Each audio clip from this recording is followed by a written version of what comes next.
Number one is open triangulation. You know how narcissists are. They draw you in, you become, in their mind, your puppet. They play with you, and then there comes a time when they want to make sure that you are theirs exclusively. So they engage in what is called triangulation. You, the narcissist, and one other person.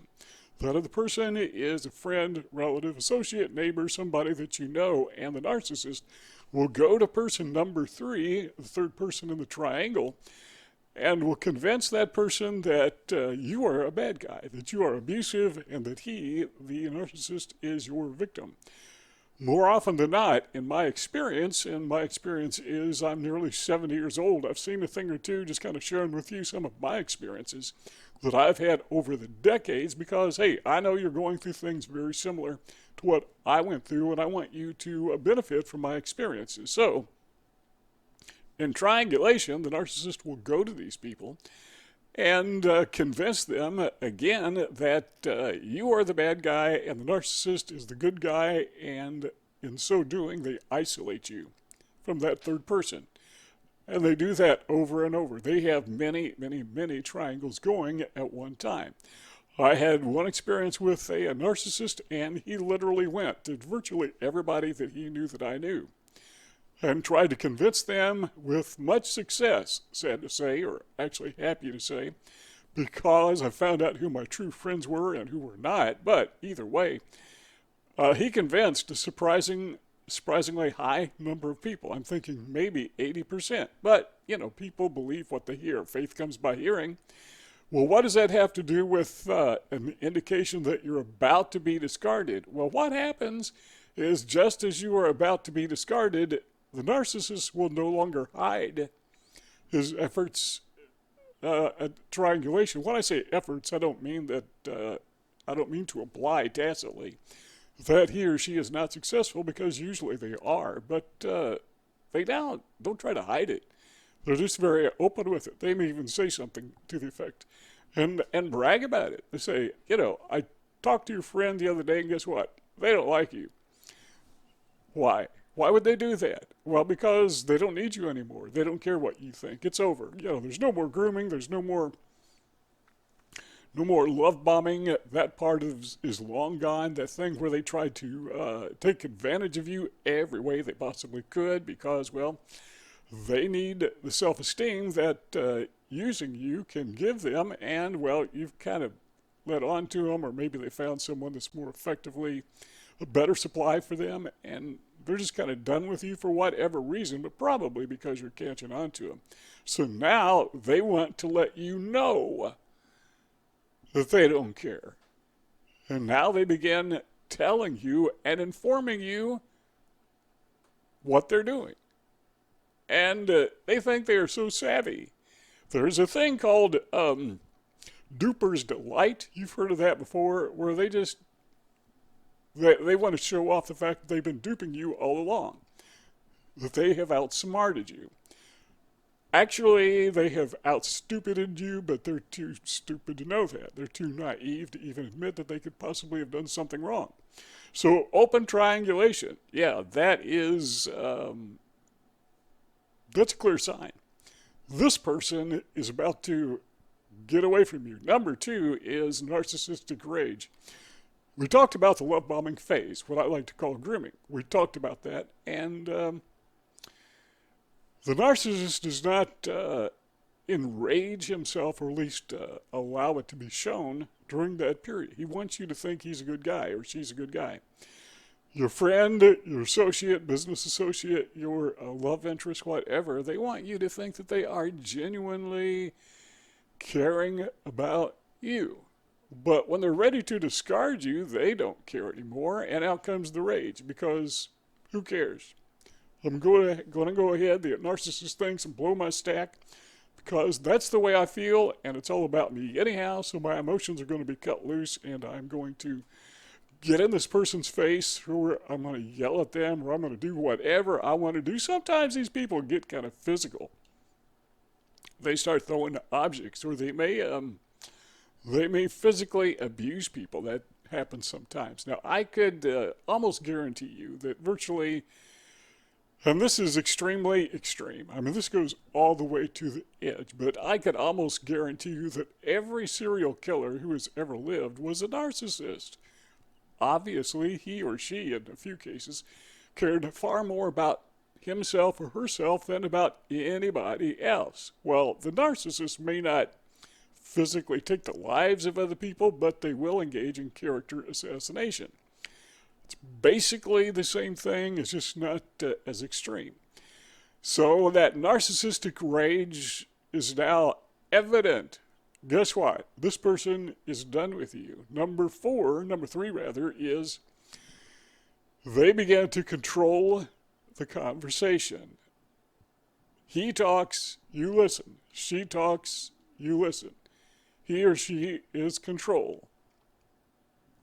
These people will talk over you. You're talking, you're saying something, they will interrupt you, and you do not ever, ever, ever interrupt them when they're talking. If they do, they will get angry, they'll start talking louder, whatever. I had a narcissist once, and he mentioned one time that when his son was little and he wanted to get his attention, he would demand that he would say, "Look at me." Well, I could understand needing to do that with little kids because you need their attention because they're little kids. But one time he did that to me. He ordered, "Look at me." And I said, this guy is a jerk. And I could see then that I was having a real problem with him. That was one of the indications, one of the signs. And I didn't realize the depths and extensiveness of narcissism at that point in time in my life, but I was learning. Like I said earlier, 70 years old, I've learned.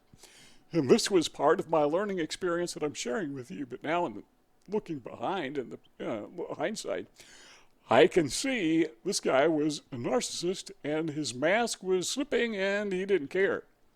It was perfectly okay for you to see who he was because, in his opinion, I think, he thought he had everything in control, and there was nothing I could do about it, so he didn't care what I thought of him at this point.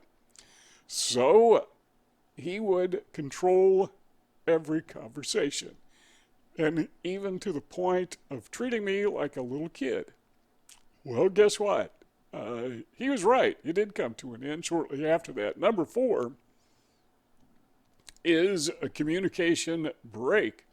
That is, sometimes the narcissist will try to punish you by giving you the silent treatment, but other times the narcissist is done with you. So why would they talk to you? They don't need you anymore. In fact, they think you're a joke. I like to use the example of a tissue paper. When you're using it, you're giving the tissue paper some interest. But when you discard the tissue paper, you don't want to use it anymore. You don't want to look at it. You don't want to touch it. You just forget about it. It's gone. You don't know what happened to the tissue paper, and quite frankly, you could care less. Well, to the narcissist, guess what? You were just like a tissue paper that he or she is using. Once he or she is done with you, you're discarded. There's no engagement whatsoever. They don't even talk to you. They don't want to. If they see you out and about, oftentimes they just won't even acknowledge you. And if you try to talk to them, they will just ignore you. Number 5 is the narcissist may openly steal from you. The narcissists that I have dealt with, I can't say that all of them, but I can think of 2 specifically who literally stole from me. I mean, they would try to talk me out of money, or they'd find a way to take something that belonged to me, and sometimes it was expensive. And one time I turned one narcissist into the police. I called the cops on him, and the cops called him in and interrogated him. You know what he said?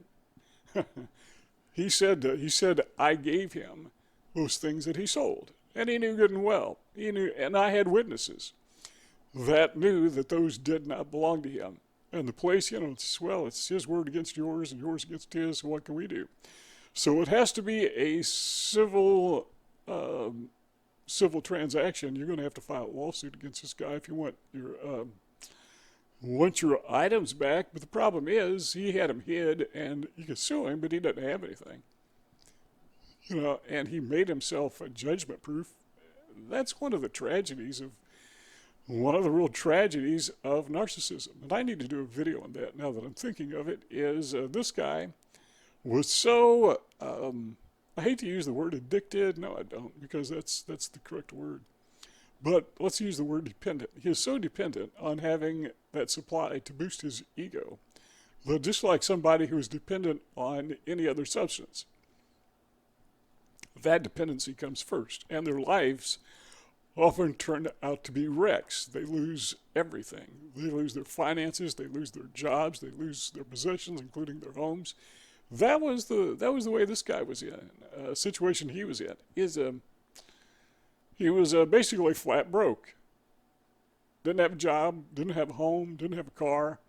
Lost his driver's license. Apparently, a judge took him away because he didn't show up in court. I mean, he was a basket case. And he didn't see it. He thought he was the smartest, most savvy guy on the planet. But they openly steal from you. They don't care that you know.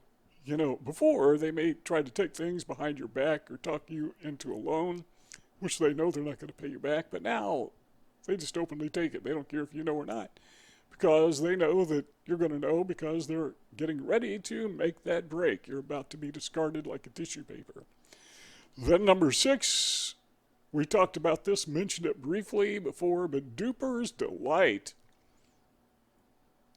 Once the break is about to happen, or maybe after it's happened, then comes Duper's delight. The narcissist has duped you. He has tricked you. She has tricked you. She has conned you, and she thinks she is so smart, and now he or she wants to show off in front of you.